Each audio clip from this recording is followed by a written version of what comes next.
Ayan na po pala guys, is kakain po ako ng tinapay. Yun, kakain nga po ako. Dali-dali na po akong pumunta doon sa ref. Kinuha ko na nga yung tinapay. Tapos yung margarine. Tara, ayan. So, kukuha na pala ako ng tinapay. Isa lang yung kukuhanin kong tinapay. Ang ipapalaban ko po dyan ay margarine. Ilalagay ko nga dyan sa tinapay para nilagyan ko ulit ng masamit. Nahulog, natapon yung tirang margarine. Tsaka inano ko na dyan sa may bread. Hindi ko na nga kinuha, baka ma-germs pa ako. Pinagtutuloy ko na nga ang aking ginagawa para matapos na ang aking ginagawa. Napakasumasarap nito ang aking ginagawa. 3 steps lang ang ginagawa ni dyan.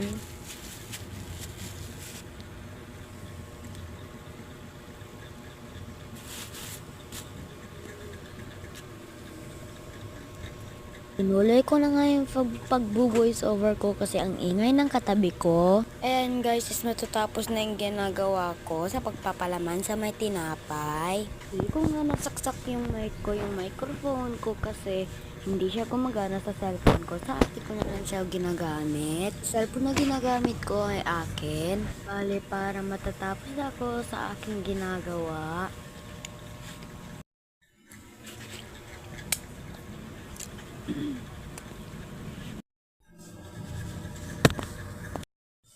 So, lalagyan ko na nga pala ng tinatawag sa Pangasinan is masamit. Ayan, binuburburan ko lang siya ng mga masamit. Kinamay ko na siya para hindi na ako maanhanta kasi maghugas pa ko kasi at hindi na pala ako maghugas kasi magpupunas na pala ako. Ayan ang finished product na natin. Kainin na natin.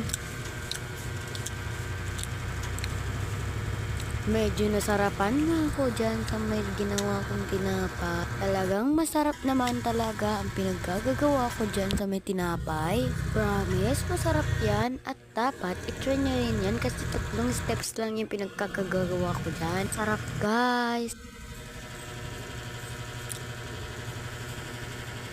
Ayan na nga, paubos na yung pinagkakakainin ko. Ayan na, hindi ko na nga tinuloy yung pag-video ko. So, punta tayo sa kusina kasi iinom muna tayo ng tubig. Ayan.